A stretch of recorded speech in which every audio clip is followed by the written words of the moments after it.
Welcome, everybody, to episode 50 of Nick, Tys and Videotape. I am your co-host, Tys. We are without Nick this week. He's very sadly unable to be with us because he's moving house. And he will be joining us next week for our very special 51st episode, which we'll be making a bit of a fuss about. But joining me today for our discussion about 1999's 10 Things I Hate About You, we have filmmaker, actor, director extraordinaire, KYAHL Anderson. Kyle, how are you? Hey, good, Tys. How What's are going you? on? Thanks for coming, man. Thanks for having me. No, it's been something we've talked about for a little while, so I'm glad you've been able to kind of make your way over, and we're going to have a little chatskis about 10 things I hate about you. That's going to be a fun conversation, I think. Yeah, I'm looking, can't wait. Yeah, for sure. Look, so one of the things we like to do here on the show is when we get new guests in, we like to kind of ask them the question that me and Nick answered in on our first episode, and that is, those chairs are going to be. Oh, you're getting that? Juicy. Oh, that's what they come to listen to. These people. The question that we asked ourselves on our first episode is, where did our love of movies come from? So I thought I'd let you kind of tell us a little bit about that as well. Yeah, cool. It's a harder question than sometimes you think about. You go, oh yeah, I fucking love movies. I just love movies. Yeah. I try and think about it. I mean, I don't remember a time when I wasn't watching movies, which is I think that's a pretty common occurrence for when it gets to this kind of point. If you're willing to go on a movie podcast, I would say that you're the kind of person that, don't remember when I didn't used to watch movies. I think it's something about the main thing is how close to reality you can get with a movie. Sure. Out of all kind of like storytelling arts. Yeah, okay. Is the thing that I love the most. Yeah. Is like just that ability to really get as close as possible to reality. For sure. Yeah. Did you ever, was there a certain kind of age or maybe like a kind of a 5-year period where you just remember that moment of like real total immersion where you were just like, oh, okay, this one movie that I saw, now I'm going to end up watching 1,000 movies in a year? Maybe not to that extent, but... Oh, look. I reckon the first movie I remember that like really changed it for me was probably going like right back to being a kid was Jurassic Park. Yes. That just blew my mind. That's a good choice. And my mum loves telling the story of me hiding underneath the cinema seat, like just terrified of the velociraptors. And my brother, who was a couple of years younger than me, I think would have been 9 or 10 and he was about 7. Yeah. Just saying, Kyle, it's just a movie. Get over it. I was terrified. Yeah, but it's not just a movie. That's the whole point. God, yeah, good choice. And tell you what, Movie Magic in 1993, that thing still holds up like crazy. I saw a bit of that on Foxtel the other day, and it looks incredible still. Like it's so it's one of those movies that you find when it gets flicked on and you're watching for a minute and a half, and then you're like, oh well, I'm stuck here now for at least 45 minutes because how long has this got? And then it's so good, so great. Do you? Is there a genre that you more gravitate towards above anything else? Do you reckon? Yeah, I think I gravitate the most towards probably sci-fi, type stuff. Yeah, great. Sci-fi and actually, I find myself watching a lot of just action films. Yeah, great. Perfect. You'll fit right in. Which is funny because all the stuff I direct is not that at all. No, not at all. But that's what I watch. Is that something like that you're jonesing for at some point to just do like a balls to the wall action film? Yeah, it'd be amazing. Yeah. It'd be amazing. Well, that can kind of segue us into. Tell us a little bit about your filmmaking. Yeah, so I've been making video content, I guess, for about 5 or 6 years now. Yep. I've made 7 or 8 shorts. Great. So I've got a production company called The Cloud Foundry, which I co-run with a mate of mine, Dale Masson. Sure. And we partner on all our films. So he's DOPs and I direct. Excellent. We had a film called Degree of Separation, which we put into festivals about 12 months ago. Yep, great. And that's done really well. It's had about 7 first places. Oh, awesome. Film in festivals around the world. That's great, man. About 20 kind of mentions or Awesome.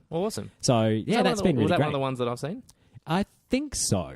I don't know. We actually never talked about it. No, because I can never remember the titles. I just because you don't think of the titles of short films very often. There was also the one where that you composed for many years ago. I did do some scoring for one of your short films. That was a really fun experience. I loved that. That was one of the only times I've had that opportunity, and I really dug it. That was having to look at things a very different way. It was very cool. Well, that's awesome. Have you got anything in the pipes at the moment? Yeah, I do. We've actually got a film which it's technically a short film. It's a long short film or a short long film, whichever way you want to look at it. The 30-page script. Film called Tommy. Cool. So it's about It's about contact changeovers, basically. Okay. Yeah, between children and their parents. So that one's in the funding stage at the moment. The Very producer's good. trying to get money for it. Sure. And that one's going to be the first one working with kind of a fair bit of CGI and special very effects. cool. It's a bit whimsical at times. yeah, great. Yeah. And so you're directing this one as well? Yeah. Fantastic. So it's the same writer and Sure. and same producer as the last one, Degree of Separation. Yeah, it's great. the same crew, so that's going to be good. Awesome. Yeah. Very good. So have you ever worked with any kind of green screen stuff before? Just a little bit, but Just a not little. in any serious way. Yeah, so, yeah. How much fun. That'd be crazy. You'll have to get some cool little just test footage of you just standing in front of it so you can fuck around with it later and Totally. put yourself in all these stupid situations, because that's what I would do. Excellent. Well, it's a pleasure to have you here, man. We're really excited. Episode 50, it is definitely a milestone, and so we're very excited. We're going to jump straight in to our regular segment, Talkin Trailers. You excited? I'm so excited Excellent. for this. I can see it in your eyes. It's just like beaming. That's the little gap I put in so I can add the teaser music, which I might even leave this little bit in so people can see the magic happening. Everybody's talking Trailers.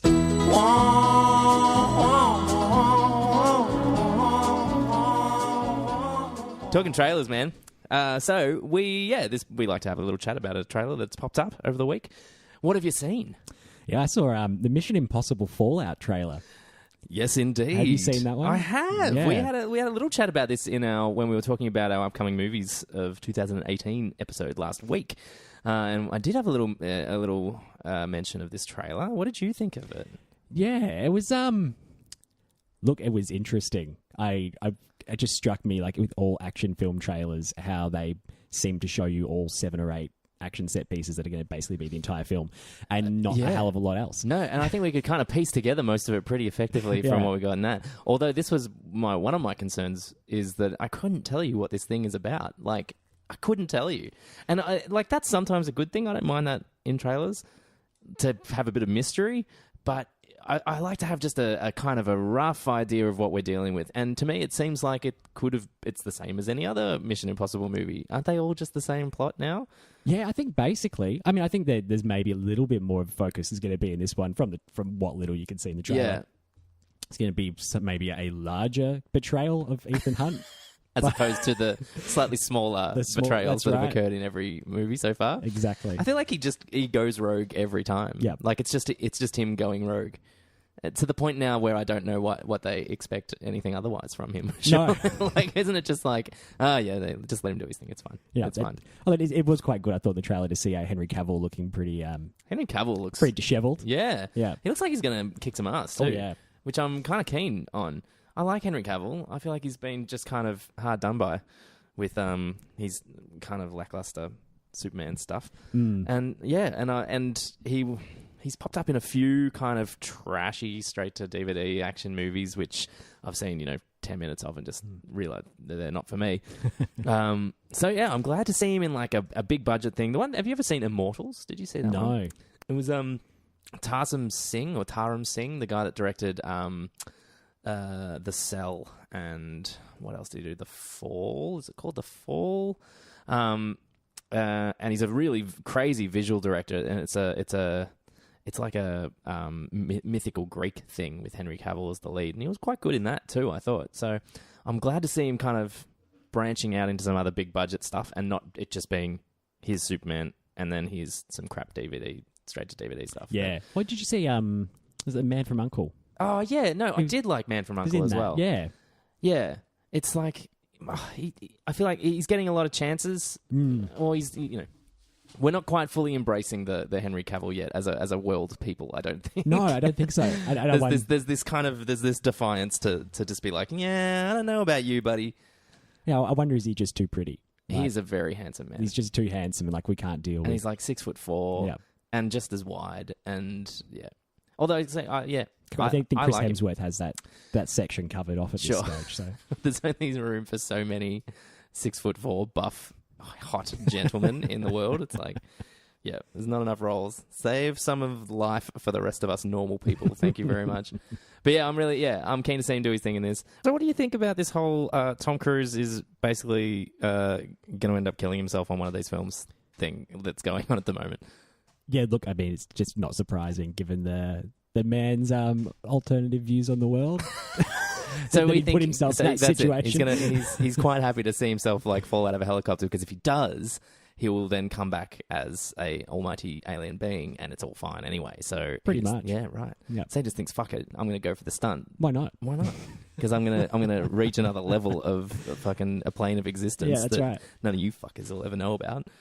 He's a weird unit. But I swear, I think because of this like insistence that he do it all himself, and he try and push the boundaries, and everything's like, I'm going to go on this highest building, I'm going to fall out of this even more like fucking fast moving plane. It's pretty amazing to watch. It is. Like, that's the thing. Like, just watching that trailer and thinking, this man is insane. Like, this is cool. It's going to be fun to see. It is, and you can't help it. Like, you can't help but just be kind of like, yeah, I kind of want to see that. Yeah. Like, even though it's like a, I don't know, it's like going to the circus, and you watch these like performers who are just like one false move and they could fall to their death, and it's amazing to watch, and it makes it a very much an entertaining experience. I just feel like. Like, I was seeing that there's a moment in the trailer where he's doing some rock climbing. Yeah. And I'm a climber myself. Oh, right. And so I'm watching just thinking, I bet you he's actually... Oh, yeah, he's there. He's doing that. He's there. He's doing that. As far as I know, the only stunts he doesn't like to do are things that, like, the insurance won't like. So if they allow him to do it, he will do it, as far as I know. Which, you know, I can sympathise with that. If I was on set, I think I would be basically saying the same thing. I would like to, but I'm sure, like, I think there's some kind of... There's always legal stuff that they have to take into consideration that for some reason he just seems to be able to get away with. It's probably because it's all his own money making these movies anyway. So they're just like, whatever, we just won't insure it. Okay. But I think there's a shot in the trailer where he breaks his ankle. I think they included it in the trailer. Wow. Yeah. Or it was in some kind of... Whether it was in the trailer or not, or they showed him he was being interviewed for something and they showed him the footage where he does it. And it's... I feel like it is in the trailer. It's when he jumps across something and he kind of lands like on a bridge or something, maybe. Yeah, okay, I can't remember that part of it. And it didn't look... Like, it was just a flash, but even when I was like, oh, that didn't look... That did look nasty. That looked nasty. Well, it reminds me of, was it the Lord of the Rings, when in the second film, when Viggo Mortensen, Aragorn kicks the helmet and breaks his toe. It's like, it's a great story, but it ruins every time I watch that scene now because I'm aware of it. And I listen to it, and I listen to it, and I can see if I can see the moment in his face where he's like, "Fuck, I've just broken something." Yeah. And I love that the scream afterwards might be. It might just be like just an expression of pain, like an actual, which I love. Totally. They didn't do ADR on that. That was right from the take. I think my favorite might be the Leonardo DiCaprio story from Django Unchained. Oh, yeah. Where he slams the glass down and just keeps going, and then rubs some of his blood on Kerry Washington's face. I'd just be like, as an actor, I'd just be like, oh my God, that was... So that happened. That was unexpected. Thank you. Thanks for that. I'm going to wash my face. Does somebody have a tissue, please? And can we get a test done? And can I see your blood work, please? Just to be sure. Immediately. I think Heath Ledger had one as well from Brokeback Mountain. Did he? The scene where... there's a scene where he's like punching the wall to the second way through, and it apparently just like splits his fist open. Yeah. Yeah, man, but there's moments of realism. That's it. Well, you push through. Like, I mean, it's nowhere near as bad, but like, I've been on stage and hurt myself, not to any of these kind of levels of extremes and stuff like that. You've just got to go, man. You just got to totally. You just think, oh fuck it, I'll deal with it later. And if it's not a complete life altering, injury.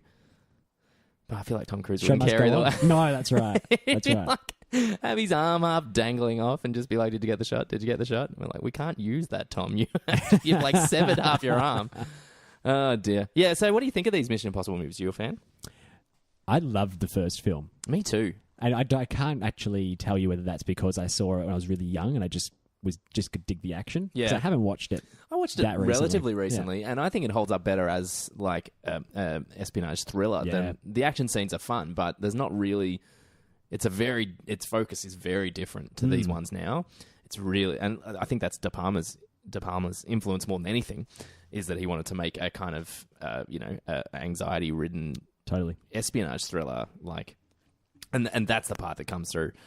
And then all of a sudden John Woo comes in and it makes it like... just goes on steroids. Just the doves everywhere and the slow-mo and the hairdos and then it's just kind of graduated into this nonsensical kind of everything is the same, but we're just upping the ante of action sequences. How crazy could the set pieces be in this film? Yeah. Which is strange, though, because I would pick probably the fourth one as my favourite. Oh, really? Yeah. Even though that's like...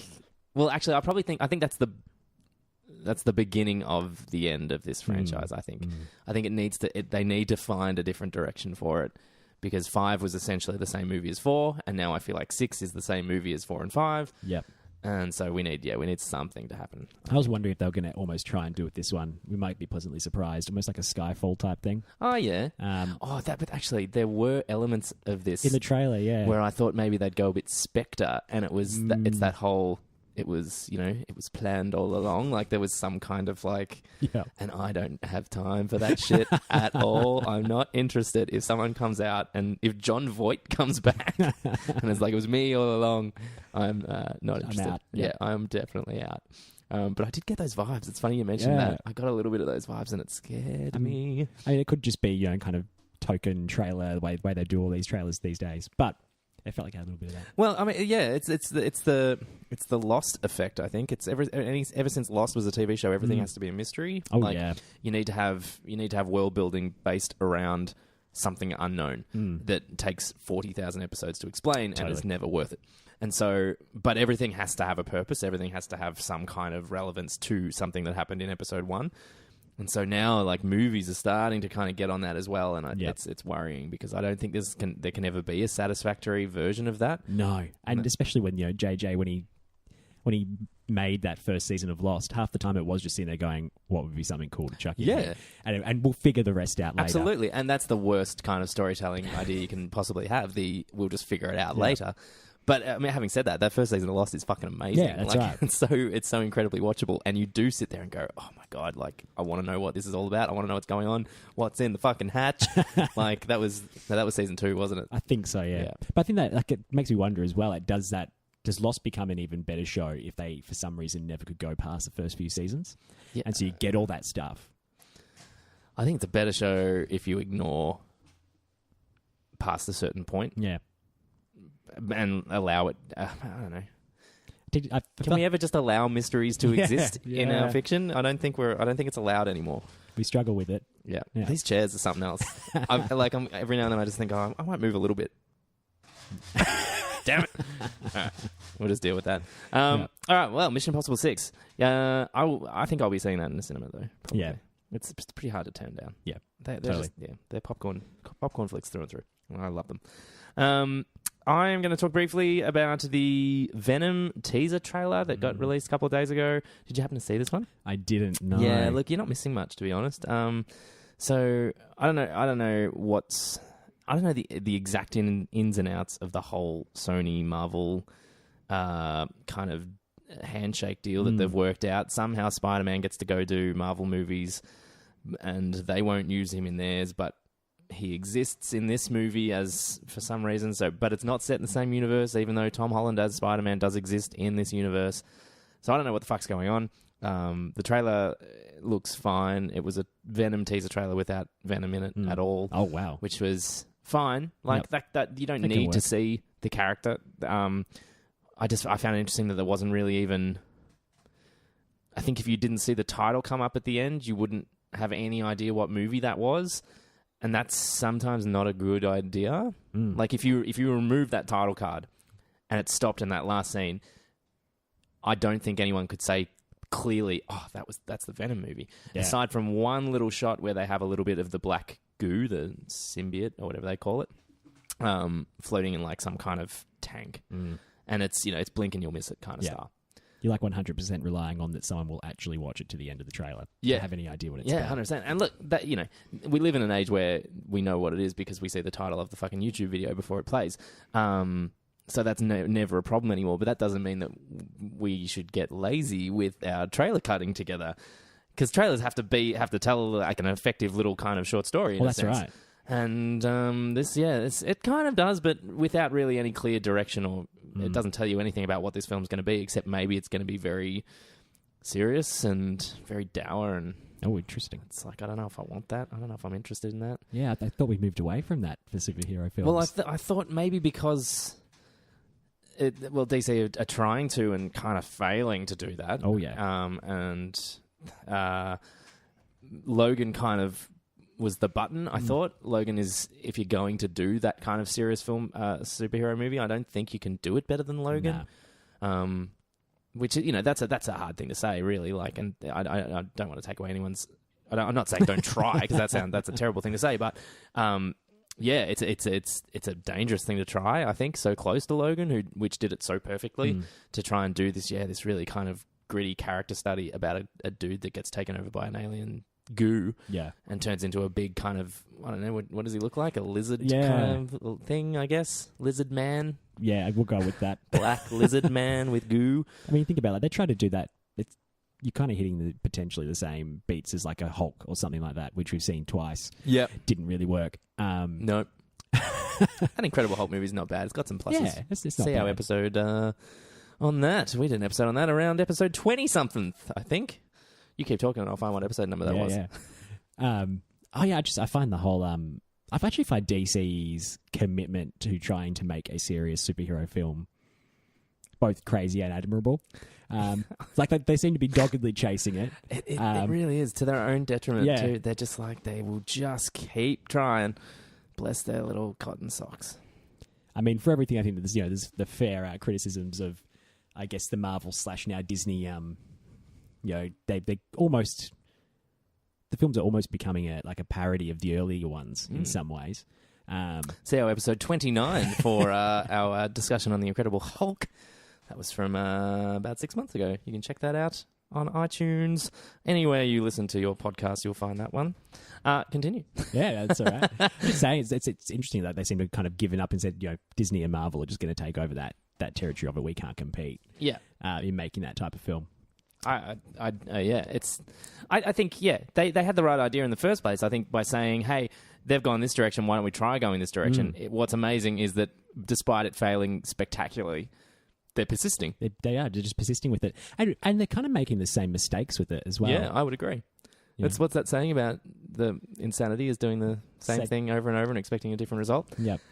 That is you, DC. You are insanity. Yeah. Well, I don't know about this. And maybe Zack Snyder as well. He seems pretty intent upon that. We can let Zack Snyder off the hook a little bit recently, and he will be having a little bit of a break, I would think, from anything. So this is directed by the guy that did Zombieland, which was fun. Yeah. I like Zombieland. I think it's a lot of fun. And then Gangster Squad, which is fine. So it'll be interesting to see what he does with it. I think Tom Hardy is a good choice. Yeah, well, I think that's the interesting thing about the teaser trailer, right? That they're obviously wanting to keep what Tom's going to do with the character. Yeah, there's one little moment of him where he's in like an MRI machine, and you can see that he's starting to kind of flip out a little bit, and you can see a little bit of like a black vein kind of crawling up his neck.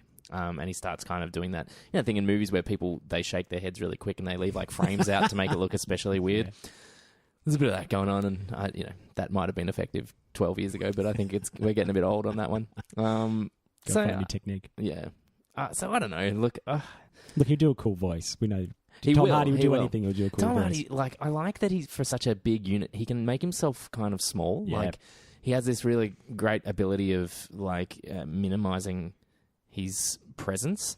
And I think that's going to be really effective for this, because the Eddie Brock character is meant to kind of be a very, timid, looked over kind of personality that then when the Venom alien takes over, it's the opposite. It's like Banana Man. That's right. Yeah, it's that kind absolutely. of stuff. So I think Tom Hardy's a really good choice, because I think he can do both at the drop of a dime, without actually having to do do a whole bunch of scenes one way and then go to hit the gym for 6 months and then do the rest of the scenes. He could actually do it in the same shape. He just changes the way he holds himself, the way he speaks. He's a very physical actor, and I love that. Like, you can watch him in something like Bronson, where he's probably as fit as he is in something like Warrior, and they're just such polar opposites in confidence and totally.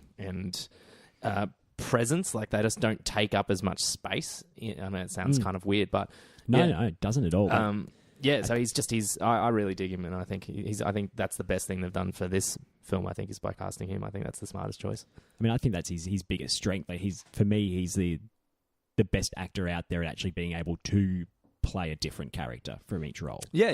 Oh, man. For most people, you can see the little bits of them for that sure. are in each role, For sure. which it's impossible to get rid of Yeah. entirely. But he's the best at just trying to get those polar opposites of his personality. 100%. out. Yeah. 100%. And I just think he's I would forget it's the same person if I didn't constantly remind myself watching some of these different roles. So yeah, we'll see how we go with this. This teaser didn't really do much. So I'm waiting for some kind of full trailer, I think, to clarify something for us. But so check it out if you're interested. Venom, it's coming pretty soon. I think it's like June or July this year. So we should be getting like a full trailer pretty soon, I would think. All right, well, why don't we move on to our next segment, which is called What Did You Watch This Week? And I make some kind of drum noise. Ba-dum-bum. It's all. I realize how strange some of these fucking things are when Nick isn't here, and I go to sing one of the things, and he will join in, and I'm like, when we have someone who's not used to that kind of like looking at me strangely, thinking, "What the fuck is going on?" But Carl, what did you watch this week? Did you watch anything good? I did actually. I had my second viewing of Arrival. Ah, very good. Yeah. Did you hear the terribly sad news from yesterday? It might have been the day before. No. The composer, the score composer, Joanne Johansson passed away. Oh wow! Yeah, he did the score for Theory of Everything, which I think he might have won, at least been nominated. He's for at the least Oscar nominated. for. Great score. And the score for Arrival. He unfortunately passed away. Very sad. So sorry to put a wow. bum note on that, but just very sad news. But go on, Arrival. What do you think of Arrival? Yeah. I'm one of those people that falls in this very polarizing film. I think it's been. Yeah. And I fall in the camp, but I just love the film. Sure. I think it's a fantastic film. And it was great to watch it for a second time and just kind of see the little breadcrumbs that lead its way to the final reveal. Sure. Film. Well, that's something I haven't had a chance to watch it a second time yet, but I think it might have been very much one of my favorites of last year. It was last year, I think. 2016? No, well, I mean, we're 18 now, so... Yeah, sorry, yes. So, 2016. I adored it, and I'm looking forward to going back to it again because I must be 100% honest and say that I did not see it coming at all. And so I think that was pretty cool because it's not often that... Usually, Absolutely. I've at least got a bit of a vibe going on that there's something, and I might not be able to put my finger on exactly. I literally just had no idea that. I mean, I don't want to spoil it, but I suppose it's been a while. But and it's not even. Yeah, you can't even call it time travel because it's not really even time travel. No, what happens in this film? So, yeah. Yeah, it kind of It's one of the things about the film that it struck me again is I just love how you can tell how well a film is made. I think by the fact that you get to the end and just what is going on, not just plot wise, but in terms of like moral or what the point the filmmaker's trying to make, just locks into place. Yes, 100%. Like a jigsaw puzzle. Well, yeah, and you're right. The twists is so twist. It's not really even a twist. I don't want to say it, but the reveal of what is actually happening. Is so much more than just clever storytelling. Like, you're right. It ends up completely focusing all the thematic material that it's trying to bring into the film. We've been kind of bombarded with all this symbolism and imagery, and all of a sudden it all just makes sense. It's all 100% deliberate. It's all, you're right. It clicks in like a jigsaw puzzle, and it makes it so much more of a rewarding experience, I think, when you get to a film at the end of a film like that. And that's when good twists, reveals, whatever you want to say. They're the good ones. They're the ones you remember, where it's not just like mind-blowing for, ridiculous reasons.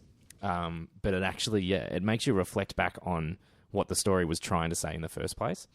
I really loved that last 20 minutes or so of that movie. I think it was just, ridiculously good. And just another reminder just how good Amy Adams is. Yeah. Like I'd liked her in other films before that, but I think in that film she is I think she's amazing. Actually, it's probably my favorite Amy Adams, but I've never been the biggest Amy Adams fan. I don't know why. I feel like it's one of the first times where I think I've fully believed her. I get a little bit I think because she gets cast a lot in roles that I don't think are suited to her. Like, I watched something like American Hustle, and I'm like, you just seem like you're kind of, you got into the costume cupboard, and do you know what I mean? Like it doesn't. I'm not saying that you there's a have little bit to. of that with the fighter as well, I think. Yeah, I don't remember her in The Fighter very much, to be honest. Yeah. I did like Probably. The Fighter, but I don't remember her role extensively. Was she a bit trashy in that as well? Yep. See, I just don't think that's what she does naturally. Mm. And maybe it's just because she is so nice in real life that I just don't buy her as like trailer trash, or in the instance of American Hustle, like someone who would be able to con anybody and to like by being like a bit of a, you know, because she kind of plays the vixen a bit in that. And I just don't buy it with her but in this kind of role, I thought she was excellent. And I think this is kind of her real strength is vulnerability. I think. And so when you kind of try and reverse that and make her like the toughest broad in the room, I'm not sure if I'm buying it. You know what I mean? Totally. Yeah. But for some reason, she seems to do that a lot. Well, she seems to have more now. Like I think maybe it was like a bounce back against starting off with like something like Enchanted. Because I think that was her first like major film, and you know she's super bubbly, kind of sweet character 100%. there. Yeah. And you don't want you don't want to get typecast into something like that. Although she is incredible in Enchanted. Yeah, like she is. She's just great. She's so good. Such a fun film. Yeah. Yeah, you're probably right. And I mean, I'd feel like I'd do the same thing. And I think that's a pretty natural response to an actor to be like, no, I want to do something that really kind of puts me out and pushes me into kind of places that I've never gone before and stuff. But I think this is her niche. This kind of, you know, very smart, very, very capable, like, she doesn't have to play like scientists all the time or anything like that, but I think intelligence suits her. And so you put her in a room where she's the smartest in the room and you believe it. Totally. And then adding on, all the vulnerability of that character and the kind of the sadness of that character, I think she just finds a real perfect sitting point where it's just, she can do so much just with her eyes and with her face, and you don't have to go too far with her because she kind of just naturally wears it. Yeah. And I think that, I think it was a really great. It kind of got. She didn't. I don't think she didn't get the nom, did she? No, which I was shocked. Yeah, considering it did so well with a lot of other categories, and it's kind of her ball game. That movie. It's entirely her ball game. Like Jeremy Renner, I love. I like him in it, and as he's well. good in it. Yeah, but he is very much almost. I'd almost say his cameo in that film, like the way that it's set up. Yeah, and his character's more of a plot than a character. I think it's more important to the plot than actually having a fully established character. Although he has some really nice stuff in it. It just she does some incredible work in that. So I don't know what was going on there. That's really strange. Very strange. Cool. Do you like Denis Villeneuve? I don't know how to say his name very well. I know it's Denny and not Dennis. That's all I know. I can't say his last name to save my life. French Canadian. So yes. Are you a fan? I am. Yeah. This is only. I haven't seen all of his stuff, and I'm a little late to the party because I haven't seen Sicario. Yeah, right. And Prisoners? No, I haven't seen Prisoners. Are you a fan? Yeah. You seen them all? Yeah, big fan. Yeah? Yeah. In fact, I think he got the best performance I think I've ever seen Hugh Jackman give in Prisoners. Sure, and this is what I've heard about Prisoners, that it's very, very intense performance from Hugh Jackman. It is, but it's also like a level of... I don't know, Hugh Jackman to me is... Maybe it's a little bit like what you got with Amy Adams. Like I always feel like I'm watching Hugh. Sure. In every character. Like 100%. He's not one of those actors that I think disappears into a role. No. And I feel like in the Prisoner's role, he does just that bit more. Oh, that's good. Yeah. Yeah. It's like somehow the world's been built for him that he can actually just... Well, I mean, I also want to think about the directors. Like, aside from as Wolverine, if I look at some of the directors he's worked with, and it's probably an oversimplification, but I can't think of many that are known for their direction of actors. Yeah, that's right. I need to double check to make sure I'm not making up some bullshit by saying that. But I'm thinking of, something like where he was a short time, he was like what was that? Oh, like Swordfish. Let's say Swordfish, for instance. You're not getting great acting lessons from Dominic Sena or whatever the fuck directed. I think that's him. And then what was that? What was that? Like bad thriller he was in. I don't know. Let's have a little look-see. trying to think of, think about it, like Christopher Nolan, in Deception, that was the Deception. one. See, no one's ever heard of this movie. I feel like I've heard of it. I think I've seen it I've seen the DVD at the No doubt. at the shop. No and doubt. not picked it up. Yeah, look, I mean, I think, having said that, I think another one of his performances where it actually works really well is in Prestige. Yeah. Where he's allowed to be Hugh Jackman because that's what he wants from the role. But that's exactly right though. Like it's still in that kind of channel that he's always down. It's just that it suits that role so well. Yeah, indeed. I'll have to watch that because it's sitting on one of the streaming services. Although I'm just I know how depressing an experience it is from all reports, and so it's kind of like, okay, cool. And I know it's long too, and I'm like, okay, got to do it. Between him and Jake Gyllenhaal. Well, and look, there's no reason why I wouldn't see it. It sounds like it would be something I'd thoroughly appreciate, but then I'm just like, do I want to watch this tonight, or do I want to watch another random horseshit romantic comedy on Netflix? Yeah. Speaking of, I watched. What did I watch this week? I watched a new Netflix original that just kind of popped up this week. It's called When We First Met, and it is directed by Ari Sandel, who is not really a huge name, but did write and direct. Probably didn't write this, but directed The Duff. Did you see The Duff? No. It was one of the not awful teen movies to come out over the last decade or so. I think we're kind of in a bit of a slump for teen movies. Oh, we definitely are. We've gone past the heyday of the late 90s, mid 90s to mid 2000. And aside, so we had The Duff and we had Edge of 17, which I thought was excellent. And a few others scattered here and there, but there's not a lot of great teen movies floating around. So if you haven't seen The Duff, I think it's definitely worth watching. It's a bit of fun and definitely nowhere near as bad as something like Vampire Academy. And so now we have When We First Met, which is kind of another of these Groundhog Day kind of rip-off films that we're getting a heap of at the moment. We had Groundhog Day as a horror movie with Happy Death Day last year. And now we've got, another romantic comedy version of Groundhog Day.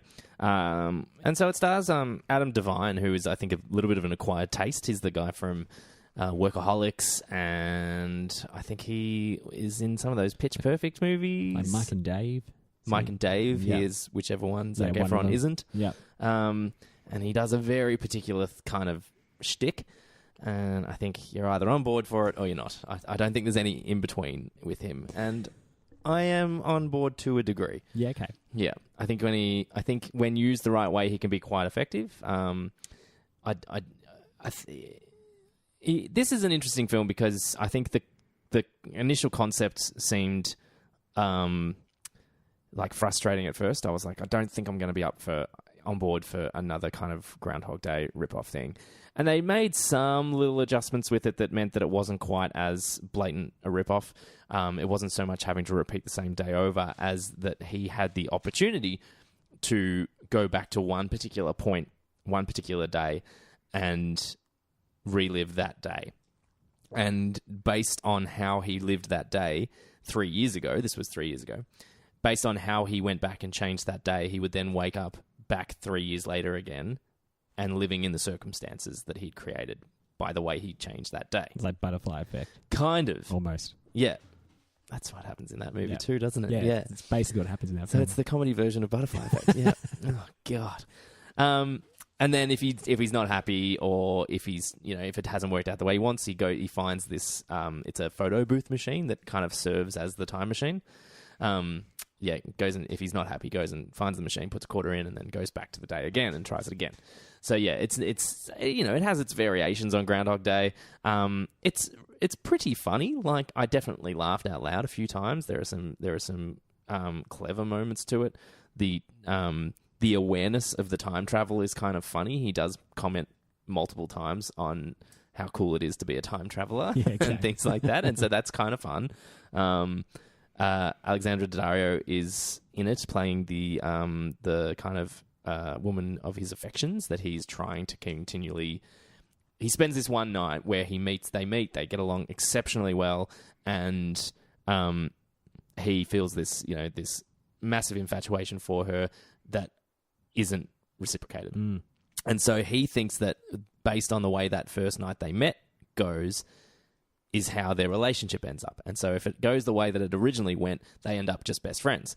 And he's trying to find that perfect kind of pathway that leads to them being together. To not being in the friend zone, so to speak. So yeah, it's a little bit friend zone the movie for a little while, and I was a little bit uncomfortable with how that was going, and I was like, I don't think this is how, and it does not go that direction, which is good. So those initial fears that I think a few people might have when they first watch this, I can at least say that, yes, no, it does go in a different direction, which is good.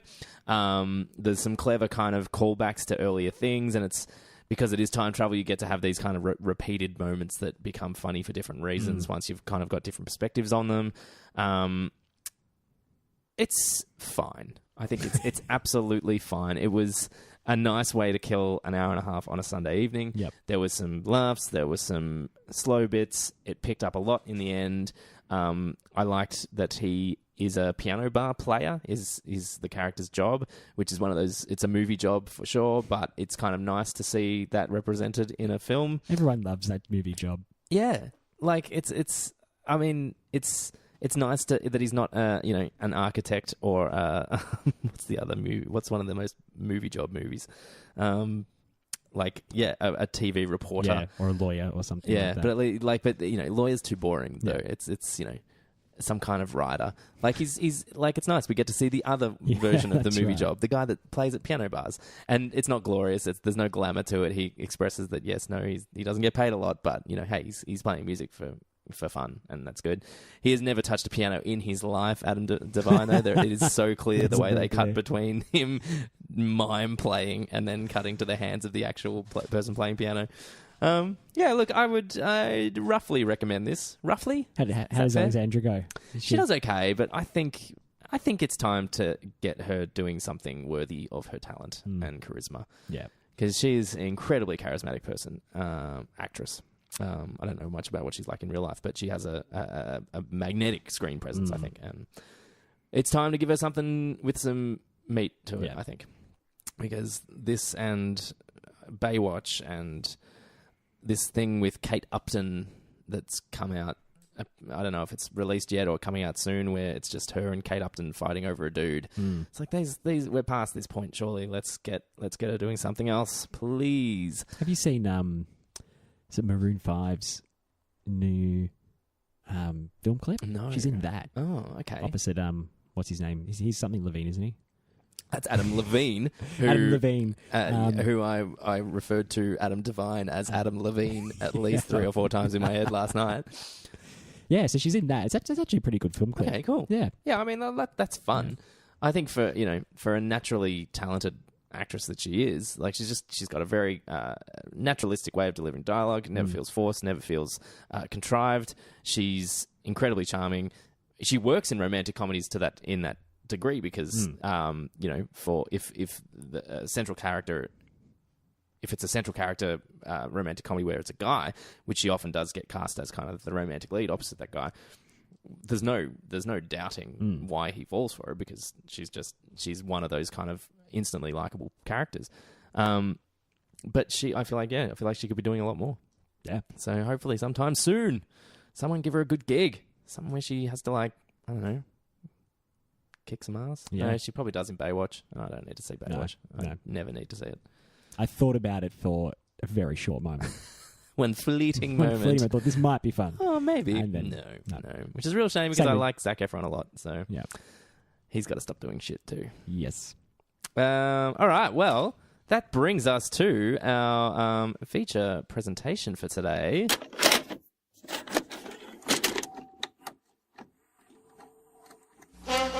And now for our feature presentation.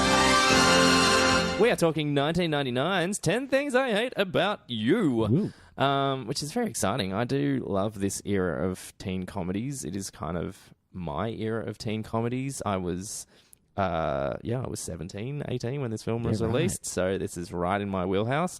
Funnily enough, though, Carl, this was your choice. Yeah. So I'm very interested to know, considering the list that you sent me, it kind of stuck out like a sore thumb amongst some of those other films, which is kind of why I picked it. Yeah. So why don't you tell me why you included this on your list of films that you want to talk about? Yeah. Like my list of films was, a decidedly much more serious list of films, I think. It was. And like good stuff, definitely good stuff that we would, that meaty stuff that there's a lot to talk about. And then this. Yeah. And then this was, to be honest, when I was looking at a list of films and my brain wouldn't work, I just typed in best movies of 90s into Google. Yeah, right. And just scrolled across the top and picked out films that I liked. Then went to the 2000s, 2010s and sent you this stupidly long list. And when 10 Things I Hate About You came up, I just thought, I remember this film. I watched this film probably half a dozen, if not 10 times, because it was the film they always put on at school in term 4 in English class when they didn't want to teach us anymore for the rest of the year. Really? Yep. This was the film. And I thought, that's awesome. I haven't watched it for a while. I wouldn't mind watching it again. Sure. And actually, I kind of watching it from that perspective of, we got shown this a lot in school. How does that hold up in terms of, is it something that's that pretty... you should show kids in school? I don't think so. I don't think this should be shown in schools at all. It was interesting, yeah. Yeah, how do you think... So when's the last time you saw it? I reckon... So in preparation? In preparation. Well, obviously, we watched it very recently, but before that? Before that, it would have been probably 10 years ago. Yeah, right. Yeah. Cool. Yeah, I watched this... I feel like maybe about 3 years ago, I think I checked in on this again, and I liked it a lot. I think it might have been... I think that viewing might have been the most I've liked it since I was, a teenager watching it. This time, I was a little bit muted in my enthusiasm for it after finishing watching it, which there might be some reasons, but we'll get into them at some point. Also, the fact that I think anytime I'm watching something for the podcast, there's always this element of it's not what I would have chosen to watch at that exact moment. Yeah. And there is something to be said for... I'm the worst at scrolling through and taking forever to pick a movie. But there really is something to be said for that moment where the title appears and you go, that's exactly what I feel like watching right now. And you end up... that residual goodwill of that choice carries you through the movie a little bit. Oh, yeah. And so today, rewatching this, I watched this morning, rewatching this at a time when I don't think it would naturally have occurred to me to watch this film, and it probably wouldn't have been a choice I would be making. I think that kind of ends up influencing your enjoyment factor a little bit. So while I was still kind of like, hey, this is a really good movie, I was still kind of a little muted in my excitement compared to how I think I was the last time, because I went through and I checked my IMDb listing and stuff because I keep track of everything I watch through IMDb just to make sure that I've got a list of things in case something like this happens where it's like, oh, hey, when did I last watch this and blah, blah, blah. And I gave it quite a high rating on it. And this time I don't think I would have matched quite that high rating. But it's still an exceptionally well put together teen comedy and probably one of the best from that era. One of the best. Yeah, I would say so. I mean, it's definitely in that kind of that top tier. I think it kind of ranks. It's nowhere near like the She's All That's and stuff like that. Like it's their kind of garbage that is easy to let wash over you, and it's like fine, whatever. Play some more fucking Sixpence None the Richer. And so this is definitely a level above that. I think. Whether or not I think it's going to be kind of as iconic as maybe like Clueless in years to come. Although having said that, no one talks about Clueless anymore. Yeah, I think no one talks about it except for in scenarios like this. Yeah, true. And then we all go, man, that was a good Clueless? film. What a great movie Clueless was. I used to watch Clueless. I had this one VHS, sorry. And I can't even remember what the second movie on it was, but I had ripped two videos from... that I'd rented, and I did the old trick with the two VHSs, and I set that tape to long play, and I played Clueless and recorded it on the other VHS. There was another movie on that, and I can't remember what it was, but that was like one of my only movie VHSs. I probably had about 6 or 7 that had 1 or 2 movies on them, and I would watch them on repeat. Yeah. All through the mid-90s. There was about 3 years in a row where I watched Clueless probably once a fortnight. Yeah.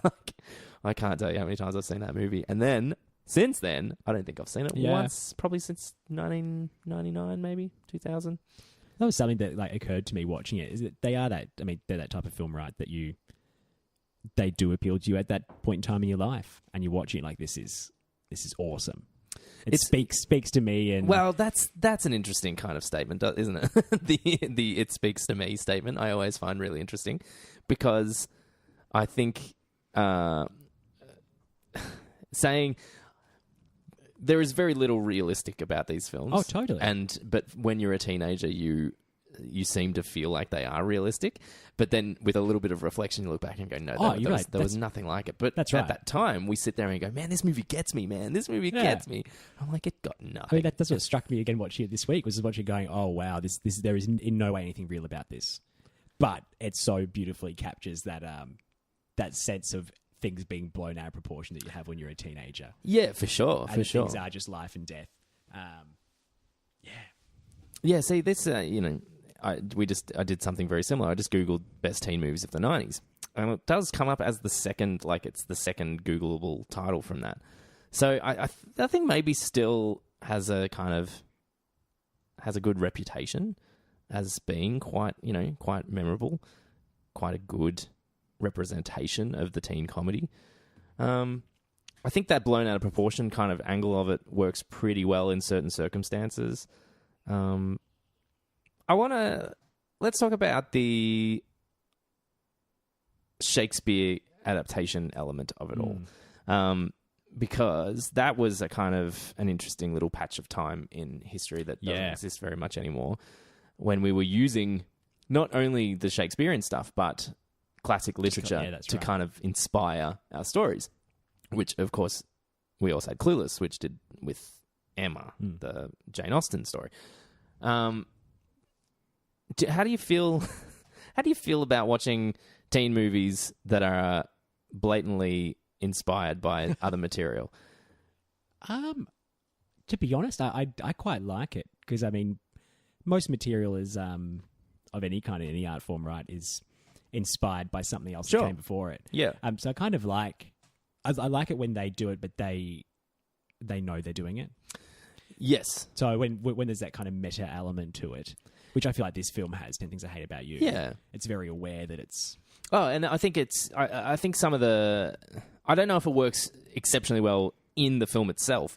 I think it's a better overall experience because it's in there. Like, so kids that can watch this and have no idea what it's based on, who will maybe, when they speak strangely for a second, will say, why did they talk like that all of a sudden? Someone else might say, oh, they're quoting Shakespeare at this moment. And even though they're not, do you think they're aware that they're quoting Shakespeare while they're delivering this dialogue, or do you think it's just it's meant to be presented as the dialogue? It just so happens to be Shakespeare. I think it's the latter. Yeah, sure.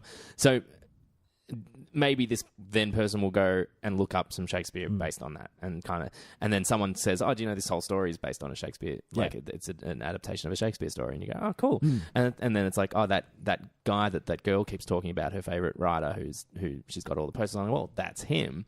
Suddenly maybe someone who never was going to be exposed to Shakespeare might be exposed to it. So even though I think those moments stick out like dog's balls within the movie itself, and just feel kind of weird to me. Yeah, was it that these when he first sees Bianca, Cameron, it's Joseph's the pine, character, I pine, I perish, or whatever it is. It does, it sticks right out. It's not his finest moment. It does, and it's. I want to give it the benefit of the doubt and not say that it feels show-offy. I don't think it's them saying, "Oh, check us out, look at us with our Shakespeare." No. But I can't help but feel a little bit like, this is one of those moments where they write the line, dust their hands off, and say, "Good job, we've cleverly written dialogue today," because it does have a bit of that vibe where it's a little bit too clever for its own good. The way that it adapts the Shakespearean elements. Having said that, then sometimes they don't even bother. Like, they said it at Padua High School. His name's Patrick Verona or something, and it's just kind of like they're not really even trying to be clever with some of that stuff. No. It's just like, oh, whatever. Yeah. Where was it set? Yeah, that is close enough. Yeah, it's exactly. But I like the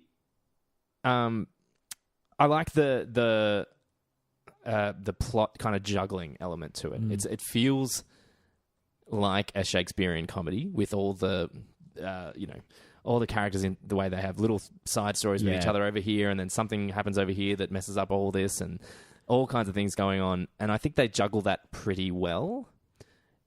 So I like that part, but then it's like the movie stops about halfway through for like Shakespeare Appreciation Day, when all of a sudden everyone's aware now that Shakespeare exists. Yeah. That's actually not something I thought about, but Because I don't think they mention anything to do with Shakespeare until about. I think there's the mention about the sonnets. Yeah, there's the sonnets towards the beginning. The assignment, which is a funny moment. We'll get to that at some point.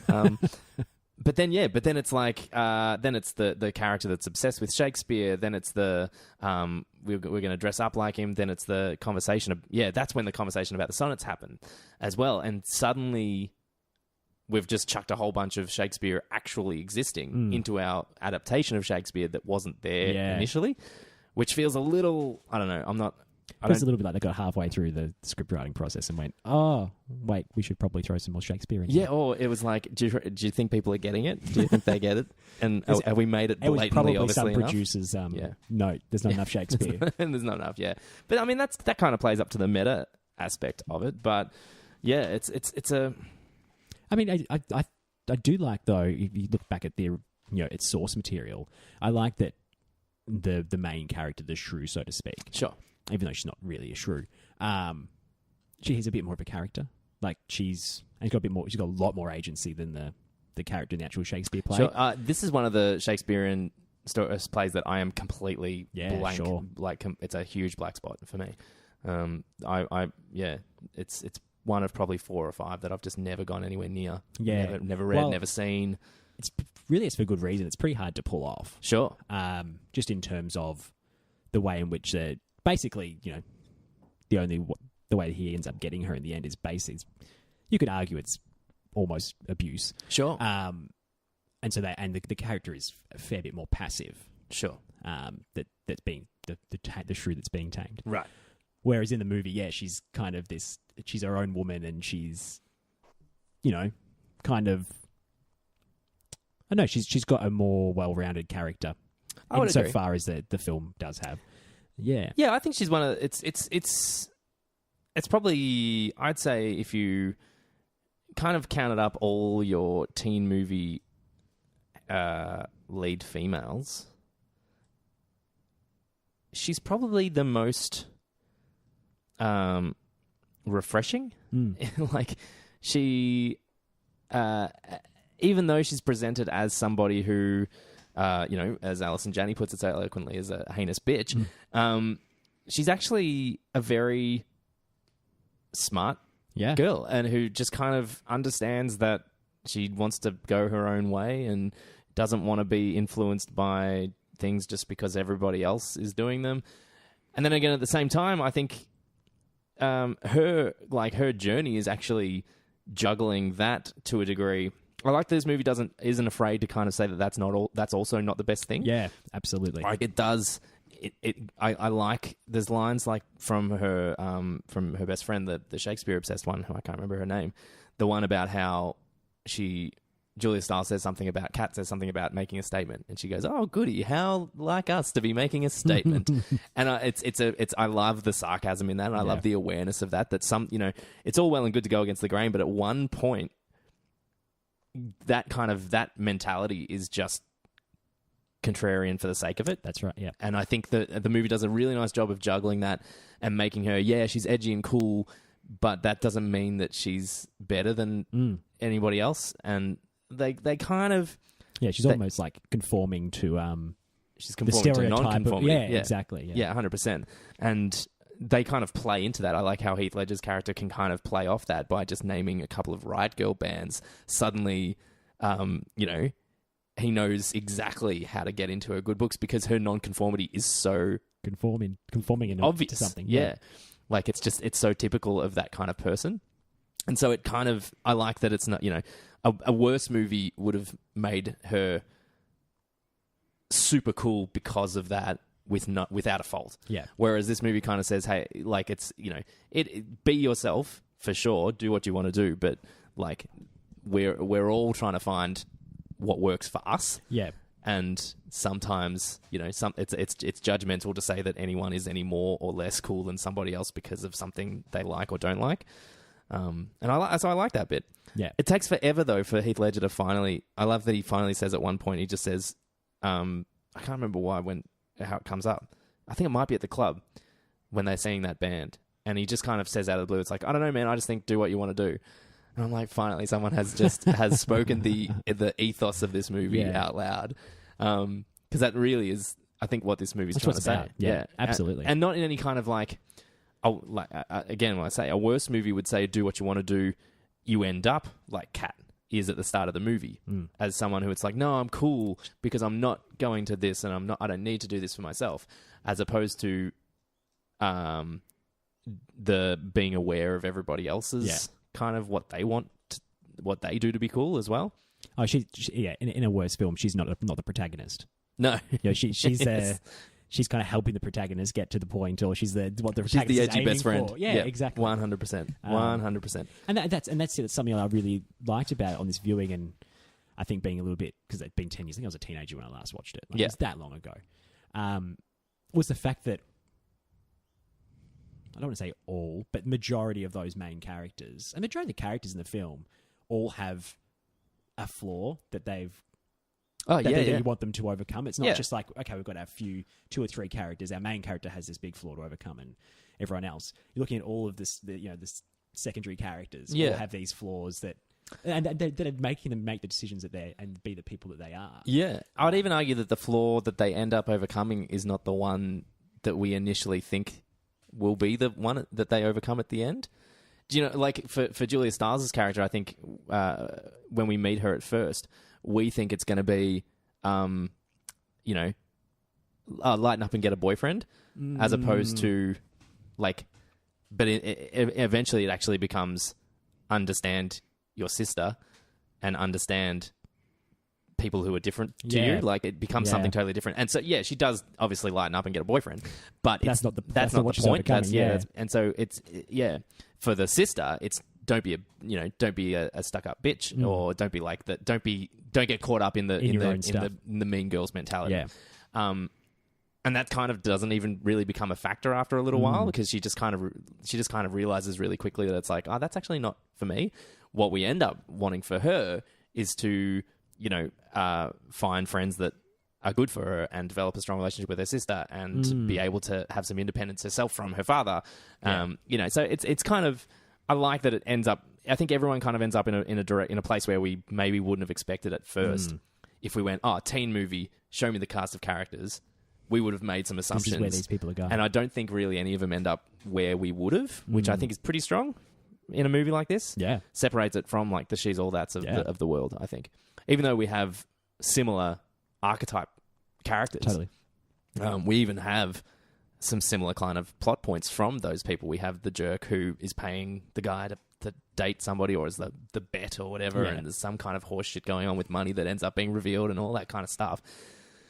Which really kind of doesn't matter. No. Like, it just drives our story a little bit further forward. It doesn't really, that kind of stuff isn't really the meat of this film, I don't think. Excuse me. What else do we want to talk about? I've got a few things in my little notebook here. Yeah, well, one of the things I found interesting this time watching it was actually paying attention to Joseph Gordon-Levitt's character. Oh, yeah. And from I have a little bit more of a feminist perspective now than I did before. I used to kind of, I guess, identify with his character on some level. Yep. As being the kind of not necessarily cool guy trying to get the girl. Yep. And this time kind of sitting there going, I don't know. It's like felt a bit off about his character. Yeah, I think that this happened a lot in the 90s, I think. It did, definitely. And there are plenty of problematic moments. I love the word problematic. It's the be all description for anything that is kind of sus that happened in the past. And yeah, you're right. One of those is, I think, Joseph Gordon-Levitt. His whole character kind of arc, is kind of and just the kind of the way that it stuck with me because I watched it in 2 sittings this time, and so I turned it off just after the party in the middle. Sure. And he's taken the sister's Bianca, right? He's Yes. taken Bianca home, and he's giving her the whole spiel about how he did all these things for her, and she still doesn't like him. It's like, well, that's okay, that's buddy. okay. That's kind of how it works. And then she kisses, gives him this big smooch, and suddenly she's into it. I think that's why for so long, I think that's where that kind of that begins for teenage boys. I think is it begins in seeing it in movies for however long that if you make all these grand gestures and you do all these things that you'll get the girl, and regardless of the fact that if they maybe just don't like you very much, or maybe they like you heaps but just don't see you in that way, and that's fine too. Like, I think what works in his favor is that I don't think he is.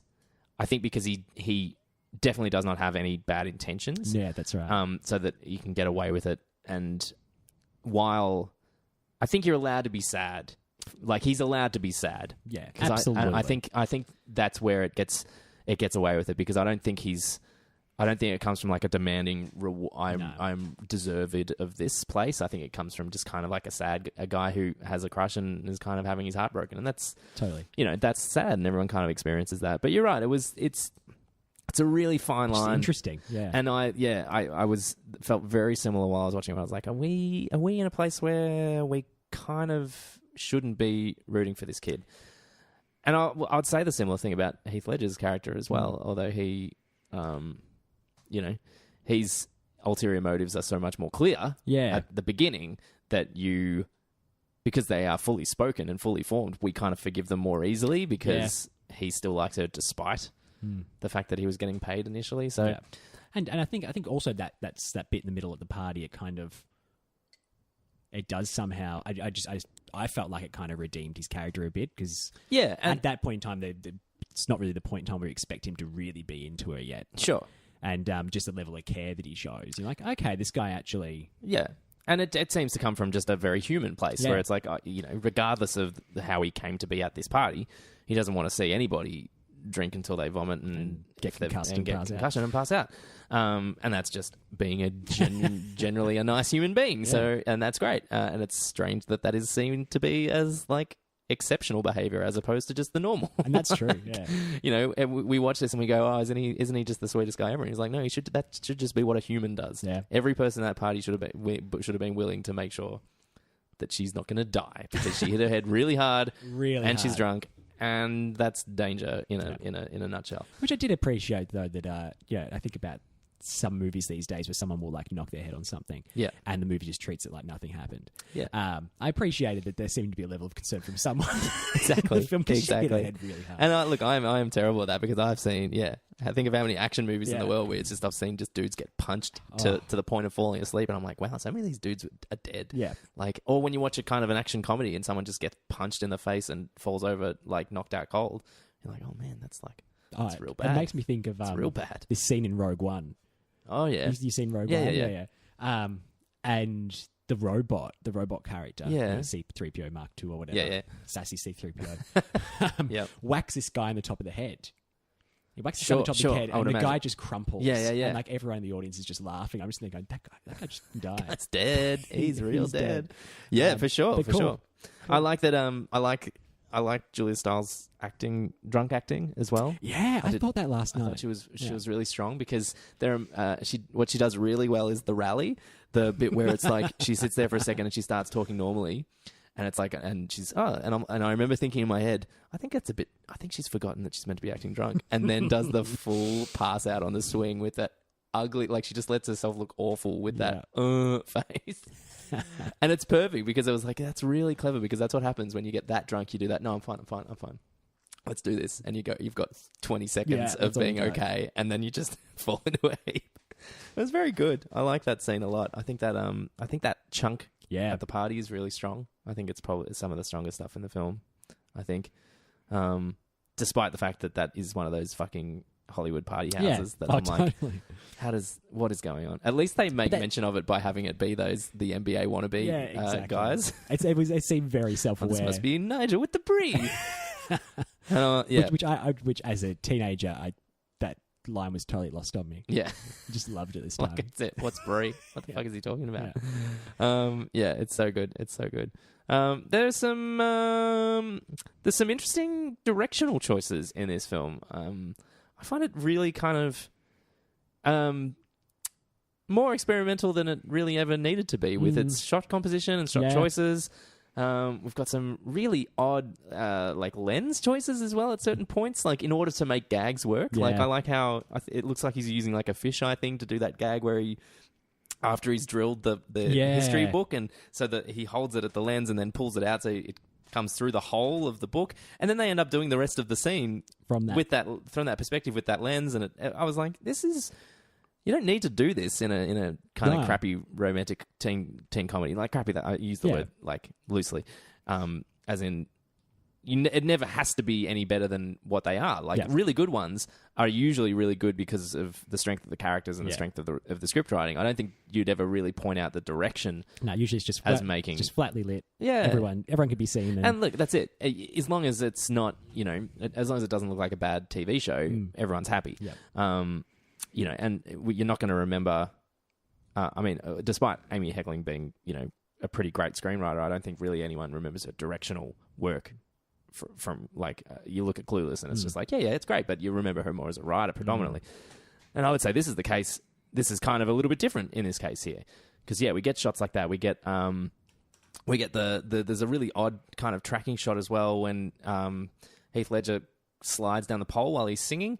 He does it like kind of this weird pull-out track thing that comes across, and I was like, well, this is cleverer than it has to be. And then there's this really odd choice, which I don't know if it was deliberate, but when they throw all the party invitations, and then all of a sudden slow-mo. It goes slow-mo, and Air starts playing like that sexy boy song. And I swear to God, that is like, it's like a Sofia Coppola movie for like 20 seconds.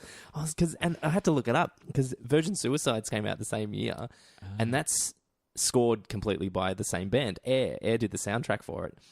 And so when I see a shot like that and I hear Air, I think maybe they were trying to take the piss a little bit. Because it looked exactly like something that Coppola would do. Yeah. It's like, this slow-mo kind of reflection on teenage parties and stuff. And it was just out of nowhere. And it just felt like it was out of nowhere. Out of nowhere. Like we're in a different film now. Yeah. And we're back. Yeah. Like, it's just such odd choices. And especially when you get into the party and they're traveling into the party, and that was back to being like as just stock standard shot selection as you could want. Yeah, exactly. So some really, interesting shots. Because there was also another one that stuck out to me at the start when they're doing the big long kind of. I think most of it's actually. Oh, actually, no, it's not a one-up. But they got that big tracking shot where Michael's telling him about all the different groups. And they get to the end of it and they just do this circle around them. That just felt a little. It's just like, oh, okay, that was interesting. Yeah, I like the bit where Larissa Oleynik, who plays. What's the sister's name? Bianca and her friend. How they're in frame for a second, then they keep walking out, they talk for a little bit, and then they come back in a little. And I was like, in order to keep it as that one tracking shot, they made them do some. They must have made them do some really weird blocking to get in and out again, and it just feels kind of uncomfortable. But then you get the great line about the Crocs and the Prada bag, so it's like, well, it's for the sake of a good gag, so it kind of works. Yeah, but at least whether or not it all works is kind of up for debate, or it's even necessary. It's kind of nice to see a teen movie and go, oh, yeah, look, you're trying some stuff. Like, you're trying to do something. It might not all work, but you're trying. Yeah. One thing they do really badly, and it's strange that they do it this badly because of something that happens later, is it's the music, the live music that is occurring in the film. So the diegetic music is horribly handled. They are always out of sync, on the wrong beat. There are multiple times where, and I've only noticed it now because this is probably the first time I've seen this movie on a relatively large television, that they are very often mouthing the wrong words to the music that's being played. Out of time instrument playing, out of time dancing. And look, sometimes that's just the way it goes. Yeah. And I understand that. There's a bit where, in order to get Heath Ledger doing that little kind of funny run, that wide-legged kind of run that he does on the bleachers while he's singing, that they've used a shot while he's singing something completely different, and you can see that his mouth is just doing completely different stuff. And stuff like that, I know it's like, it seems picky, but that kind of stuff annoys me a little bit, because that's kind of reeks of not caring. Like, it's low on a priority, and I Yeah. don't like that. Especially because this movie finishes with this fucking ridiculous helicopter shot of this band that's perfect. They are playing it. It's synced up perfectly. It's all like, and that's the one that you would forgive Yeah. if there was anything kind of. If I saw the snare drum was like a little late or something, I'd be like, oh well, it's a fucking helicopter Yeah. shot. They probably got one go at it. Yeah. That one's perfect. Yeah. Yet when they're in a club and they're doing some choreo, or like she's like you just turn your eyes away from the main featured part for a little bit, and you'll see someone singing completely the wrong thing that's playing over the top in the music and stuff like that. So I found that really strange. I don't know what, like, not that it makes any difference, really. You know, when you just kind of go, Yeah, no. that shits me, but it doesn't really, it won't shit anybody. It wouldn't shit many other people, I don't think. Yeah, I remember in the club just kind of having the thought for a second of, I don't think they're actually singing / playing what they're doing, and then it kind of washed over me. It was gone. and it very rarely does. You know, usually you watch, and even you can see it in this when they go to the blooper scene at the end and they're in the prom. What I love is that you can hear like all the of people dancing to nothing, like just hearing their shoes on the ground and stuff like that, which I really love. It's one thing that I will always, if I ever get the opportunity to make a film, I'll be like making sure that the tempo is set, it's accurate, Oh, yeah. that they're making sure that it's like, if it's like, we're just going to overdub the song later, this is the tempo at least. Dance Yeah. to this tempo. Oh, yeah.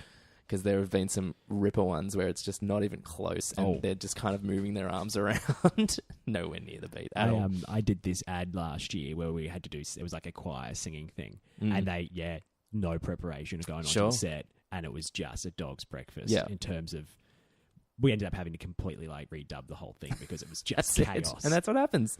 They didn't even have like, they actually hired us all because we were singers to sing harmony and that kind of thing. Yeah. And they didn't bring any kind of instrument on set or playback system to have us in a key that the backing track could actually pitch to later on. Awesome. It Clever. was bizarre. Clever.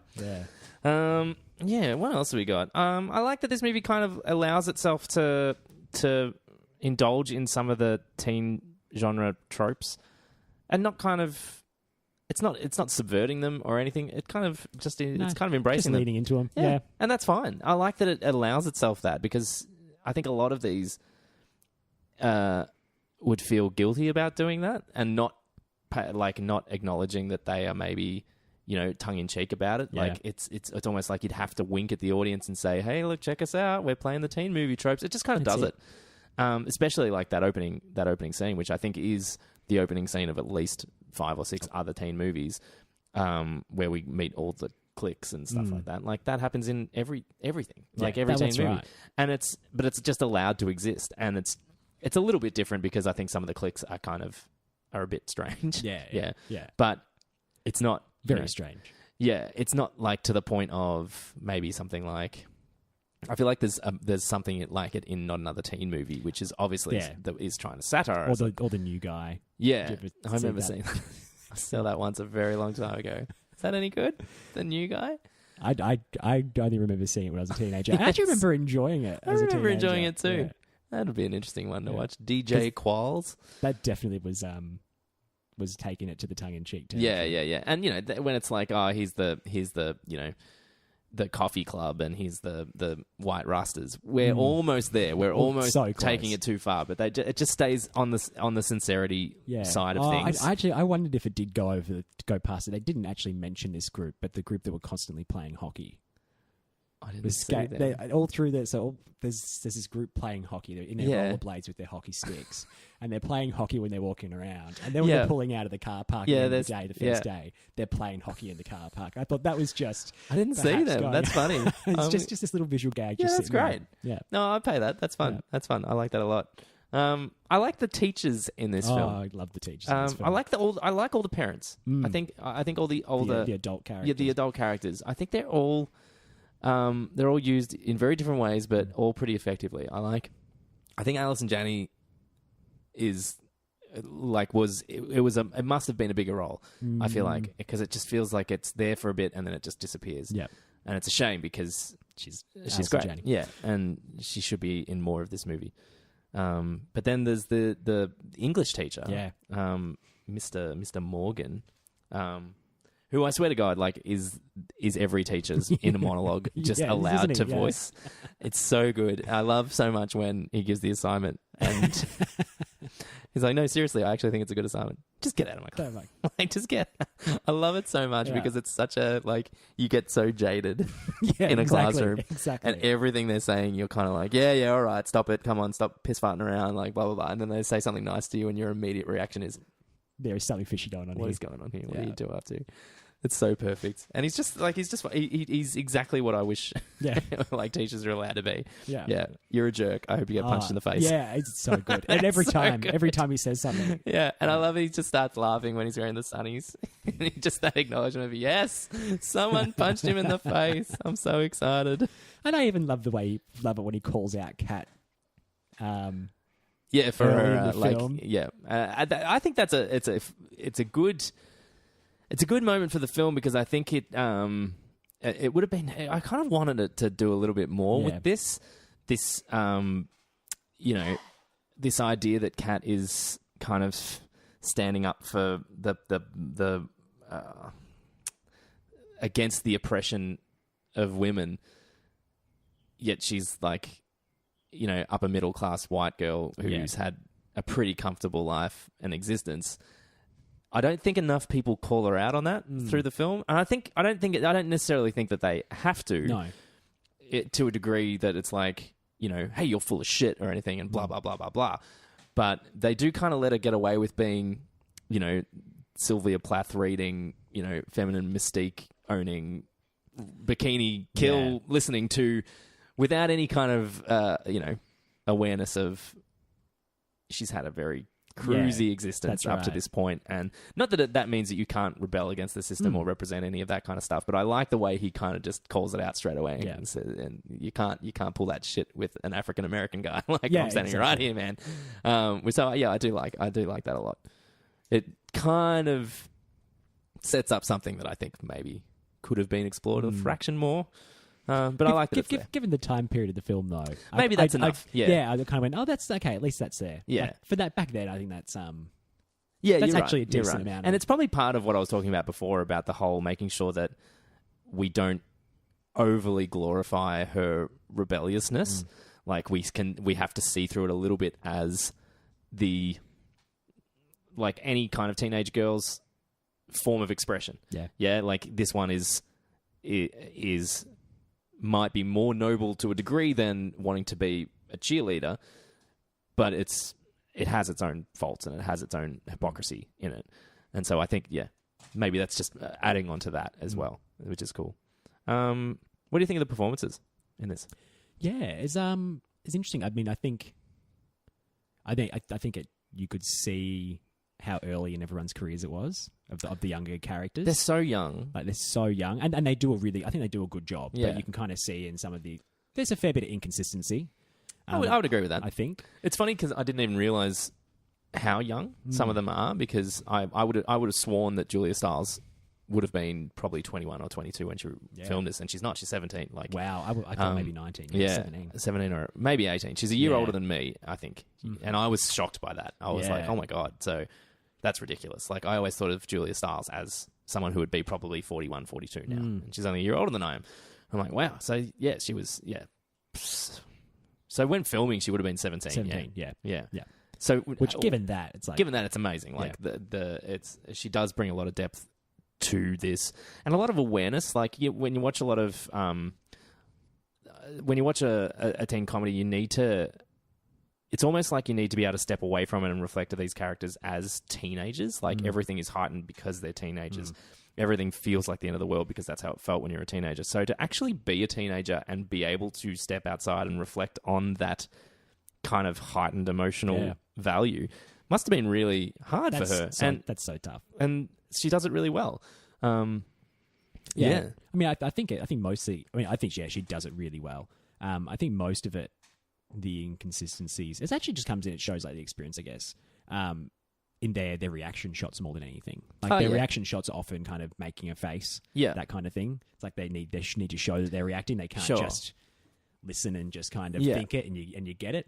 But I thought she was by far the most consistent. And I like Heath Ledger in it. he's good in it. He kind of there's certain parts of it where he actually has a real kind of humanity to the character. Yeah, I think his natural charisma and, strangely enough to say, his Australianness add a lot to it, Totally. and add a lot in that regard. Like, I think it's not the larrikin kind of vibe, because I think that's horseshit, but we're a little bit more of a plainer kind of people. Like, a little bit maybe more matter of fact, and that's a gross stereotype. Yeah, but still.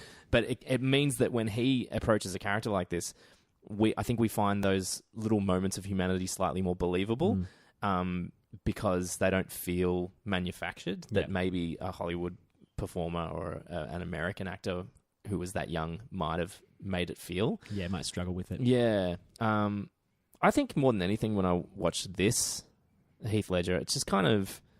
Because I don't think he's great in it either. I think it's the beginnings of seeing someone that you just go, wow, he's just really naturally charming and really kind of, look at that smile. Just so likable. So likable, so ridiculously likable. But his delivery's a bit stunted at times, and I think he's learned a lot.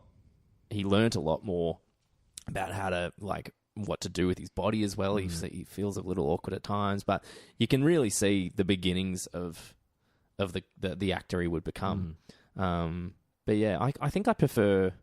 It's funny because when I was doing a bit of reading for this, is that a lot of people consider this kind of the beginning of Heath Ledger because it was his first Hollywood film. Whereas I always go back to Two Hands, which I think is incredible. I love Two Hands, and I think he's incredible in it as well. I think he's much better in that. And I saw so much more of what ended up coming later in Two Hands than I did in this. This, I always thought, to me, was like that weird... his moment of Hollywood romantic comedy that I think he would have hated, but did to get some experience before he started doing other things. You know what I mean? So it's funny having that different kind of opinion of it, because I know a lot of people really point to this as like the beginning. Yeah. No, I agree with you. Yeah. Like, I think maybe it's just the wideness of the appeal of the film as well. Oh yeah, for sure. Like, and people just know Two him Hands for it's a very uniquely Australian crime caper, which is it's got a weird fluctuation of tone, and it's you're laughing out loud one second and then kind of hand over mouth the next, and I don't think it does everything exceptionally well. I think it struggles with some of that tone juggling and stuff like that, but people aren't going to go seek it out. I don't think, unless they really, really want to know how it started for him. Real diehard fans. Yeah, exactly. Most of them will just go to this and say, "Oh, it was his first Hollywood film," and he does some. He's fine. Yeah, he's fine. And I felt the same way about Joseph Gordon-Levitt. Like, I felt like he kind of was a young actor, just kind of getting on with the job. Yeah, and that's it. He'd probably had a bit more experience with Third Rock from the Sun. Because I think he was probably only 14 or 15 when that started. I feel like he was super young, maybe even younger than that. So I think he'd been used to being. And was he like a real kid actor? Was he? Did he do some like real? Hang on, let me have a look. See. I thought Third Rock was his first thing. It could very well have been. I'm not even certain. But I just feel he seems to have a natural kind of, like, he knows his way around a set a little bit. You know, when it's like, I don't get any of that that first time behind a camera vibe with him. No. Which I think, although it's not his first time behind a camera at all, with Heath Ledger, I feel a little bit of greenness in his performance. And like I said, I think the natural charisma of his ability to just, and his ability to just crack that smile and, everything's fine. Yeah, he's done a lot of guest spots on TV shows in the early 90s and stuff. He was in one of the Beethoven movies as a student. Yeah. The Powers That Be, a TV series from 92. So yeah, he'd had a fair bit of experience in TV. Oh yeah, he was in Angels in the Outfield. That's right. Oh, yeah, there you go. Some episodes of Roseanne. Yeah, he just looks like he's got a bit more experience in that regard. Definitely. I think it's more with his performance. It's more just around the kind of one-toneness of it. Sure, he doesn't offer much. Yeah, it's like even when he shifts, in gears emotionally or whatever, it's all still connected to the same stuff. Yeah, there's not a lot of complexity, which is he's a teenage actor. I think him and God, what's the fucking character's name? The sister? You've already told me once. Bianca. Yeah. I will never remember that name. I don't think they get the greatest kind of... there's not a lot to clutch to in their development. I think they I think Joseph Gordon-Levitt has a little bit more to work with. I don't think Bianca's really got much. I think she does really well with what she's got to work with. Yeah, I agree. Because she has a way of being teen girl bitchy without it meaning that we hate her, and that's a hard thing to pull off as well. Like she shows enough vulnerability for us to stay on her side, despite kind of not being very nice in the first half an hour or so, saying some pretty shitty things and stuff like that. So yeah, so she does juggle it pretty well. But overall, the two, I don't think those two characters really get a great arc to work with. Nowhere near as strong as what is Julia Stiles and Heath Ledger get to work with. And then you get, like Gabrielle Union, who is kind of wasted. Oh, who just completely goes wasted. I'm a vapid friend to being a real fucking piece of shit. Really? Yeah, she does. She just becomes a real piece of shit. Yeah, and she does it really well though. She does it really well. She does a good job in that film. Well, she was a lot older as well. She was in her mid-20s when they were filming this, so it shows. That comes naturally, I think, how to just be a real piece of shit. You learn that in your mid-20s. The whole Shakespeare girl, the Shakespeare obsessed girl, kind of that goes nowhere really. Yeah. She's fine. She's doing the job. It's doing the job. 100%. What do you think of the jerk guy played by? Joey. Is it Joey? Is it Joey? I feel like Joey's too much. Joel J something. I think you might be right actually. Played by, and his name's is it Andrew Keegan? Hang on, 10 things. I think it's Andrew Keegan. Something Keegan. I mean, I think, Andrew Keegan, Joey. I think he, to be honest, I actually think he's pretty average. But I think he gets away with it because his character's such a vapid character. Yes.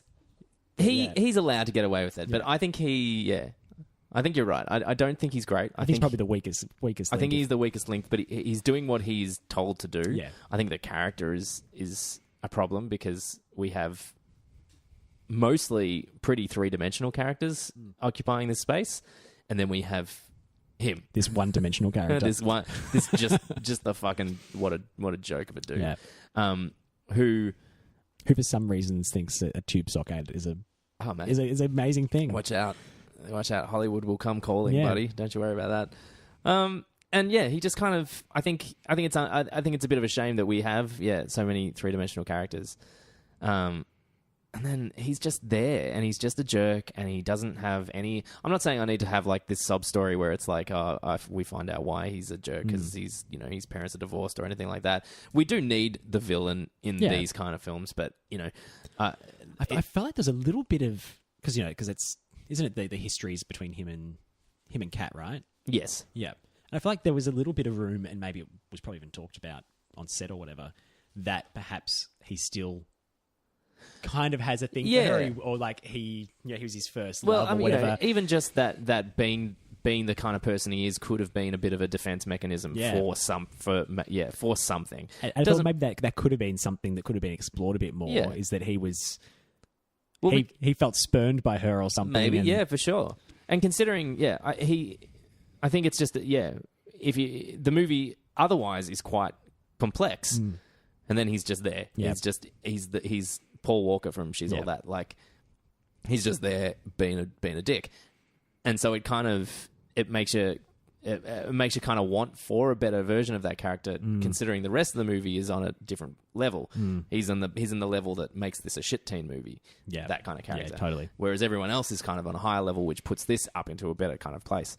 Which the other character that did that for me, and it's not even, it's such a cameo character, but most of the cameo characters, like you talk about the adult characters, like they actually seem really well fleshed out. Yeah, was actually the NBA or whatever, the Huey Loganstein or whatever his name was. Oh yeah. It's just like next level one dimensional character. Yeah. Just and that's this total shit eating grin. It's the weird, because it's juggling this satire and this realism. Almost drops the balls, but somehow kind of keeps him in the air. Oh, I felt like with him it dropped the balls. Well, that probably is that's probably the furthest into satire it goes. Like, there's no, I'm trying to think of like a similar. There's no, there's no foreign exchange student or anything like that does stupid shit. What's the in Can't Hardly Wait? The one Yeah. they get to say I'm a sex machine or whatever. Like, there's none of that kind of element. So he's probably as far as it goes. And you're right. Like, nobody. He's felt out of place. To Yeah, me. Yeah. Because most of the other characters that were like that were those characters like the Rastafarian guys who have no dialogue. No. Like, they might have some yarmans or whatever. Yeah, what do they say? That's right, man. They put their hands Whatever it up is. and he's like, Yeah. "You two, shut up." Yeah. Yeah, for sure. Well, that might be the kind of the. It feels like it might have been we want to satirize teen movies, and that was one script. We want to do a really good teen movie. That was the other script, and then they kind of mooged them together and left elements of both in there. Because at times I feel like it's as aware as something like Not Another Teen Movie, and then other times I feel like it's as sincere as She's All That and stuff like that. So it's a really interesting kind of mash going on in this thing. Let's maybe kind of start wrapping things up. Is there anything else that you thought was worth mentioning? Yeah, actually, just finish off the character. The Michael character. John's Michael. He's the one who's helping set up the whole whole deal. David Krumholtz. Yeah. What do you think of him? Yeah. I don't know what to make of him, to be honest. That was kind of my feeling too. Yeah. So I was interested in your thoughts. I think he's a cool. I think it's a nice character. Yeah. I think he's represented pretty well. I don't think he comes across as anything other than Like, he's just kind of the glue guy, right? Yeah. Like just glues the whole thing together. That's it. A dude who's just kind of. I think his intentions are pretty clean. I like. But yeah, maybe I don't know. I can't even think of really anything that I like about him, though. Yeah, well, that's the thing. I was like, I don't watch him thinking there's nothing here I love about you, but I also don't dislike you either. Like, he just kind of... He's just along for the ride. He kind of gets things in motion. I feel like, like I said, I don't know Tammy of the Shrew particularly well. The character that he's based on, would that be the lead? Like the narrator kind of style lead of Tammy of the Shrew? Yeah. I feel like that's what they're trying to play here, and it doesn't entirely work. I don't think we need him.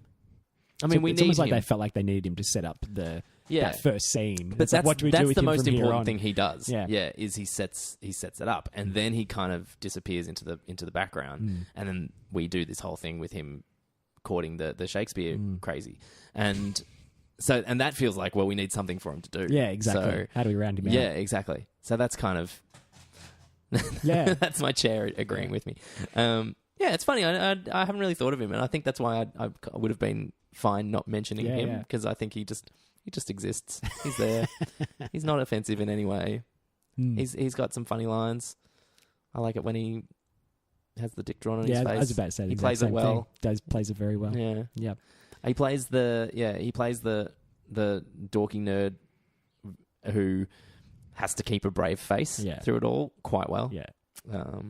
So who just desperately wants to not be a doggy nerd. Yeah. But despite, and I like the way he delivers the line about the Chuck E. Cheese party. Yeah. While he's blow drying his hair, and it's great. It's just really there's some really nice moments for him. Well, actually, so you asked if there's anything else to bring up. So I brought up at the start how it's filmed that they used to make us watch in English class. Yeah. As kind of a way of I guess killing time, and I guess because it was vaguely related to Shakespeare, they thought it was appropriate. Why not? What's your hearing that? What's your take on that in terms of whether you would show school? it to kids in high school? I don't think I could. Yeah, I don't think so. For one, I think it'd be really uncomfortable now with some of the interactions with the teachers, like the whole when she flashes the teacher to get him out of detention. That guy does not nearly play the fear of that the circumstances of that enough. I don't think. No. Even though it's 1999, like that guy does not react the way any teacher would react to that happening. And yeah, like I think there's a lot of talk of, I think it's all pretty open and healthy discussion about, pregnancy and sexuality and all that kind of stuff. But I don't know, it'd be a particular age limit, I think, on it. I don't think it would be. I suppose there's nothing really. I just don't want to sit in a classroom with a bunch of kids and listen to Alice and Janney talk about an engorged member. I know, right? Yeah. I just don't think I could handle that. I think one of its saving graces, even though there's a bit of talk about sex and all that kind of stuff in the film, is that any time it's the characters are talking about, it's usually as a way of getting one up on the other person. Like, it's not actually about the sex or about it's usually like a repartee. It's like, I'm gonna. Yes. Here, I've just hit the tennis ball back, and now it's your turn again. Yeah, very true. Very true. Which maybe is saving grace there a little bit. Yeah, I did want to mention Larry Miller as their father. Oh yeah, who's a really interesting. I've been hearing two different schools of thought on whether or not it's a great character and it's really funny, or it's a problematic character and he's got a really patriarchal kind of view of his daughter's freedom and what they're capable of. He totally and how does. Whether or not that is, but it's problematic or not. Yeah, yeah. Because I think it's whether or not you agree with his parenting technique is almost irrelevant to his kind of the role of his character in the film. Because it seems to all come from a very good place. Like it comes from, and I like that. I like his constant references to being up to his elbows in placenta and things like that. That's right. And making him wear the baby belly, and funny lines like I don't care how dope his ride is and all that kind of stuff. I think it's funny, and I think it all works. And I think it's like Larry Miller gives a really great performance. He's got this crazy look in his eyes where he's just. He could crack at anyone. Oh yeah, he's got that look of a man who's on call, and yeah, that's a good point. That is the look of a man on call. You are constantly at the ready. Yeah, not just to go to your job, but to have to do some hardcore parenting. That's right. That's right. Always ready to go. Yeah, I like his performance a lot. I think there's some really funny stuff in it. Just the last couple of things. I think there's some. I think some nice. Oh, do you know what? We are running a little bit late, but we cannot not talk about this film without talking about the poem at the end. Yep, Julia Stiles' poem. How does that play for you? That whole interaction, because it's played as the finale, really. Yeah. I always forget that that's where the name of the film comes from too. Yeah. Yeah, you stumped me here because I actually given like zero thought to this. And that leads us in perfectly to what I was kind of thinking about it. For a film that I think it thinks that is a really important part of this story. I think this movie thinks that's like the big conclusion. That it's like this movie's You Complete Me, or You Had Me at Hello, or, Totally. Whatever. I can't think of it anymore at the moment because it's Jerry Maguire's on my mind. It's always on my mind. And it just doesn't. It doesn't land like that at all. It's really kind of ineffectual at all. So it just happens. Yeah, it just kind of happens, and it's not a very good poem. And I think that's kind of fun though, because obviously it's a high school kid writing it. I feel like they've undersold her a little bit though, because she's, for someone that reads quite a lot of poetry and is obviously cares about it as an art form, I think would probably write something with a little bit more. It's not great, right? No. Just a little bit more nuance than like even I even hate it when I rhyme. And she plays off it in a kind of sarcastic way, but I just think her as a character would never write that line to begin with, even as a throwaway joke. Totally. I think she would take it too seriously for that. I think her performance is good in that scene. Yeah, I think her performance is good in that scene. I think maybe just it feels like the film's already kind of wrapped up at that stage. It does, emotionally. but this is the thing. This is the moment that it's a big moment. Yeah, but it's not. Like, it's a big moment for her, and it's a big moment for the movie, because it's the moment where she kind of admits to herself that, she, even though she's frustrated and she still wants to be with this guy because she thinks that there's a purpose to that there might be some, she doesn't have to be the one putting up the walls. Like, she can allow somebody else through them. I'm just kind of like, okay, and next scene, make up. Yeah, and I think the movie wants it to be more affecting than it is, which is a bit of a shame, because like it's a bit of a muted ending. Yeah, well, I think it actually happens with a lot of films where they have this thing where it doesn't quite line up between where the emotional ending of the film is and where the plot ending is. Sure. And that's what's happened there. Is like you already feel like in the scene before that the character's growth has happened. Yeah. And now we're just kind of playing out the plot. Sure. And they don't happen together. It can just kind of just 100%. Falls flat. Yeah, for sure. I would agree. I would agree, because it does fall a little bit flat. Yeah. Then we get I like that he uses the money to buy the guitar. I think that's a nice touch. And I feel it's one of those movies where I feel like we don't get to check in on everybody else. As in, I forget that, for instance, Joseph Gordon-Levitt and what's her fucking name? Bianca. I forget that their story's ended, and we don't actually even have like a last minute button with them. Kind of, we don't see them again. They walk away to go on the cruise or whatever they're doing. They're going sailing or something. Yeah. That's the last we see of them. We don't see the last we saw of David Krumholtz and Shakespeare Crazy. is at the I think is at the prom. Yeah, I think it's the last thing we have any kind of interaction with them whatsoever. So I forget that because he gives her the guitar, and I'm expecting some kind of like coda where the whole band gets back together. Exactly, the whole band's back together, and we don't get it at all. And I was kind of like, oh, that's a bit strange. That feels sudden. That feels it feels weird that there's not at least a little kind of acknowledgement of the other characters in this story. Well, it is a bit against kind of type for that type of film, isn't it? In that way, yeah, I suppose. But so I actually don't mind that. I quite like that because it's kind of her story. They are the only characters that we really do care about. I think prior to, I don't know. I'm not a fucking writer, so I'm not going to tell these people how to do their job. It was just I found it. Yeah, it was an odd little. I think it ends abruptly, despite. It's not a long movie. It's pretty great. I'm all about 90 minutes in and out. That's my thing. Yeah. And it's a little bit over an hour and a half. This could afford another 10 minutes. I think there's the whole maybe last 15 minutes just feels a little rushed. Yeah. I feel like there's a little bit more development that could have happened between the prom night and then the finale. I think there was a little bit more that could have been done there. Yeah. Just to tidy up some of the intent of these characters, I think. Just a fraction. And it's not often that I want things to be a little bit longer, because usually I'm like, if you can't tell a story in 90 minutes, what are you doing? Yeah. But this is one of those circumstances where I'd be happy because I like spending time with these characters. I like this world. Why not give it a little bit of room to breathe towards the end there? I reckon that's about it. That's all I got to say. Anything else? Anything we've missed? That's great. Yeah, I liked that. Well, that was 1999's fucking 10 Things I Hate About You. This director has done very little. He's unfortunately gone on to do like Christmas movies for Hallmark and stuff, and a lot of TV. Yep. I feel like he probably deserved a little better because it seemed like the kind of guy that was willing to kind of go some places, which was cool, and never really got many more opportunities. Although the writers did some cool stuff. They did like Legally Blonde and The House Bunny. Have you seen The House Bunny? No. It's okay. I feel like it gets a pretty bad rap despite it being not terrible. I think people think that it gets the rap that it's actually terrible, where it's just fine. It's just okay. Yeah. All right. Well, we're going to move on to our Crossing the Streams section, where we have a look at some Australian streaming services and pick something that we can recommend for our listeners, because our services are nowhere near as good or extensive as our overseas friends, who basically have everything they ever wanted on Netflix. Yes. It's so depressing. Yeah, we have nothing close to that, but we do have some good things out there. So what are you wanting to recommend this week, Carl?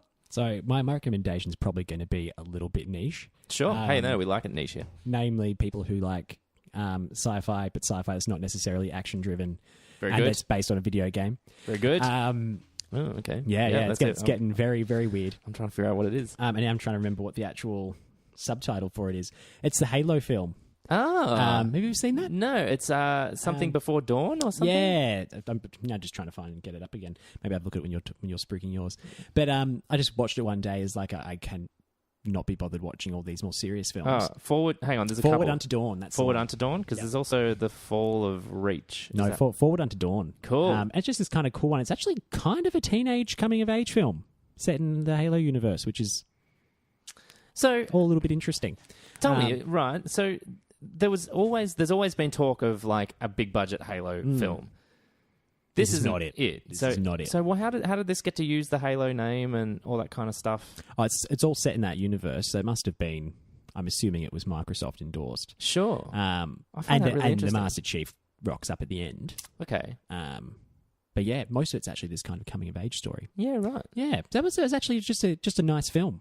So it's not as action driven as maybe you would think it would be. Not being at a all. Halo film. No, Right. it has the obligatory bit of action and Master Chief at the end of the film. Sure. But yeah, that's really interesting. So, what is there still going to be like an actual Halo film? Like, is that something that's happening, or have they kind of just given up on that? they've given up on that. So I find it really funny that a movie like this can exist when it was a big deal for a while trying to get a Halo movie off the ground, and somehow this was 2012, and it just kind of came out. Yeah, I thought, because I've seen this pop up a bit, I assumed it was like motion capture, like a CGI film. nice. So it's live action. Yep. I might give that a watch. Excellent. All right, well, that's Forward Unto Dawn. It's called Halo 4. Is it referring anything in particular with that number 4 there? No.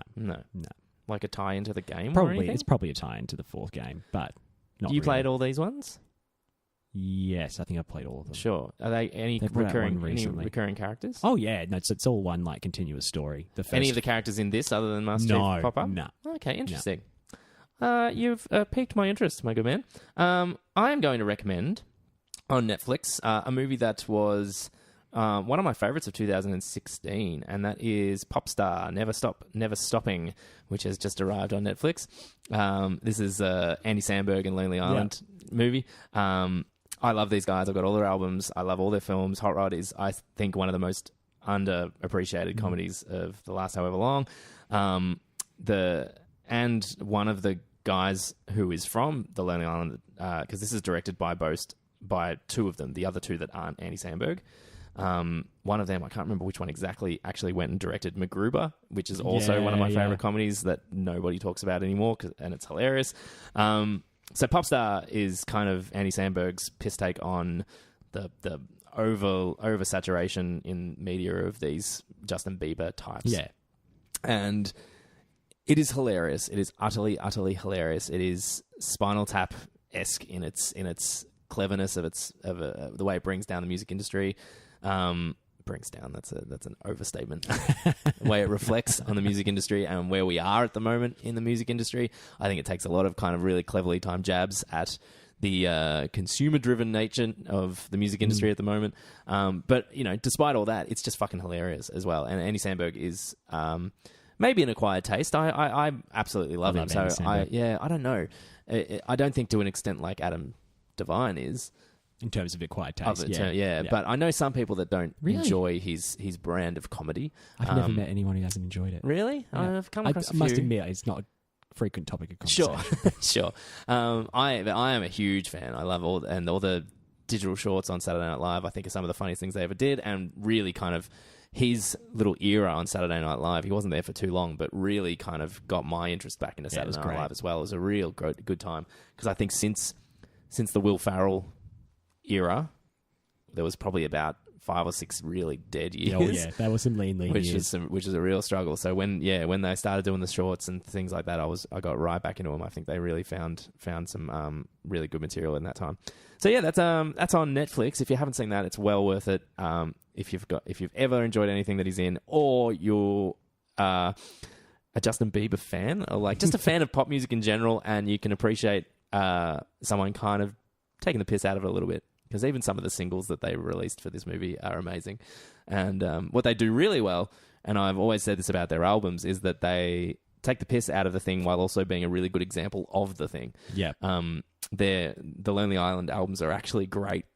It's just R&B and rap albums. Like, they're excellent, despite really kind of hanging shit on the whole genre. It's great. So that's just on Netflix. That's going to wrap us up for today, kids. Carl, thanks for joining us, man. Thank you for having me. Have you got some things you want to plug? Where can you send people if they want to kind of check out your work? If you want to check out some of our work, go to thecloudfoundry.com. Cool. So clouds is in things in the sky, and foundry, a place where you make stuff. Good. All one word, all littles. One word. All that's right. All great. So that's the production company website. Excellent. And you'll find it all there. Sure. So you can watch all the films there as well. So at the moment, you can't watch the latest one. Sure. Because it's still doing the finishing off the circuit. Of course. But that's going to be up very soon. There's a trailer for it. Oh, awesome. Are there any upcoming festivals that you're aware of?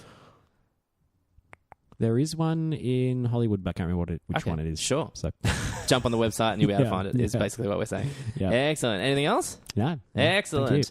Well, if you want to find Nick Tys and Videotape, you can find us all over the interwebs. We're on Facebook. We are on Twitter. You can email us, nicktysonvideotape@gmail.com, if you would like to ask us a question. We're going to be having a pretty big mailbag episode pretty soon because we've had quite a few emails, and instead of briefly trying to tackle them at the end of an episode, we've decided we're going to put them into one big mailbag episode. So that's going to be a lot of fun. If you'd like to be included, feel free to send us an email. Otherwise, you can jump on the iTunes store where you can rate, review, subscribe. You can also subscribe on YouTube. All the internet places, just you'll find us without too much trouble. Next week, Kyle, you're not here next week. No. But it's episode 51. We're having our 51st birthday instead of our 50th birthday. It's very exciting. It's very exciting. We can't believe we're 50 episodes deep. What the hell is going on? Nick will be back, and we're tackling our favourite character in his probably not his greatest iteration, and that is the Man of Steel. Oh, wow. We're going to be talking about Man of Steel. From what year was that? That's interesting. I would have thought I would know that off the top of my head. Do you want to have a stab? 14? I'm thinking 14 too. Let's see, shall we? That is Zack Snyder's beginning of this new DC... Oh, 2013. So this is the beginning of the new universe. So that'll be part of our ongoing series of We Are Groot, where we look at superhero films. Episode 51, Man of Steel. It's going to be a lot of fun. Hey, Carl, thanks for joining me, man. I had a really good time talking about 10 Things I Hate About You. This was cool. Thank you. Enjoying it. Yeah, I hope to have you back sometime soon. We'll see you later, man. Bye-bye. Bye.